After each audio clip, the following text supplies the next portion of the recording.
ಬೆಳಗಾವಿ ಜಿಲ್ಲೆಯ ಗೋಕಾಕ್ನಲ್ಲಿ ಬೆಚ್ಚಿ ಬೀಳಿಸುವ ಘಟನೆ ಬೆಳಕಿಗೆ ಬಂದಿದೆ. ಕೋಚಿಂಗ್ ಸೆಂಟರ್ನಲ್ಲಿ ಓದುತ್ತಿದ್ದ ಇಬ್ಬರು 10 ವರ್ಷದ ವಿದ್ಯಾರ್ಥಿನಿಯ ಮೇಲೆ ಲೈಂಗಿಕ ದೌರ್ಜನ್ಯ ಎಸಗಿದ ಆರೋಪದ ಮೇಲೆ ಶಿಕ್ಷಕರನ್ನ ಗೋಕಾಕ್ ನಗರದ ಪೊಲೀಸರು ಬಂಧಿಸಿದ್ದಾರೆ.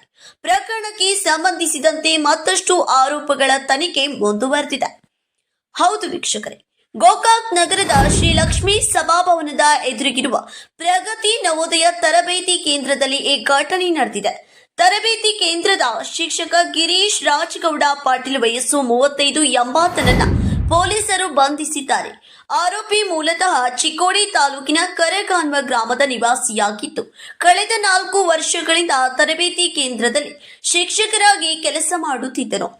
ಕಲಿಸುವ ನೆಪದಲ್ಲಿ ಇಬ್ಬರು ಅಪ್ರಾಪ್ತ ವಿದ್ಯಾರ್ಥಿನಿಯ ಮೇಲೆ ಲೈಂಗಿಕ ದೌರ್ಜನ್ಯ ಎಸಗಿರುವ ಆರೋಪ ಕೇಳಿ ಬಂದಿದೆ.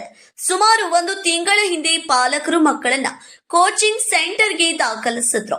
2 ದಿನಗಳ ಹಿಂದೆ ಮನೆಗೆ ಬಂದಿದ್ದ ಬಾಲಕಿಯರು ನಡೆದಿರುವ ಕೃತ್ಯದ ಬಗ್ಗೆ ಪಾಲಕರಿಗೆ ಮಾಹಿತಿ ನೀಡಿದ ಬಳಿಕ ಪ್ರಕರಣ ಬೆಳಕಿಗೆ ಬಂದಿದೆ. ಮಕ್ಕಳ ದೂರಿನ ಆಧಾರದ ಮೇಲೆ ಪಾಲಕರು ಗೋಕಾಕ್ ನಗರ ಪೊಲೀಸ್ ಠಾಣೆಯಲ್ಲಿ ದೂರು ದಾಖಲಿಸಿದ್ದಾರೆ.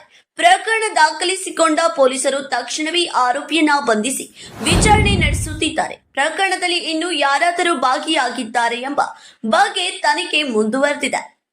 ಘಟನೆಯ ಬಳಿಕ ಪೊಲೀಸ್ ಠಾಣೆಗೆ ಬಂದಿದ್ದ ವಿದ್ಯಾರ್ಥಿನಿಯೊಬ್ಬಳ ತಾಯಿ ಆಘಾತದಿಂದ ಅಸ್ವಸ್ಥಗೊಂಡು ಕುಸಿದು ಬಿದ್ದ ಘಟನೆ ಕೂಡ ನಡೆದಿದೆ.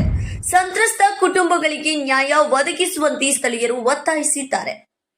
ಅಪ್ರಾಪ್ತ ಮಕ್ಕಳ ಮೇಲಿನ ಲೈಂಗಿಕ ದೌರ್ಜನ್ಯ ಅತ್ಯಂತ ಗಂಭೀರ ಅಪರಾಧವಾಗಿದೆ. ಈ ಪ್ರಕರಣದ ಕುರಿತು ಪೊಲೀಸರು ಸಮಗ್ರ ತನಿಖೆ ನಡೆಸುತ್ತಿದ್ದು, ನ್ಯಾಯಾಂಗ ಪ್ರಕ್ರಿಯೆ ಮುಂದುವರೆದಿದೆ.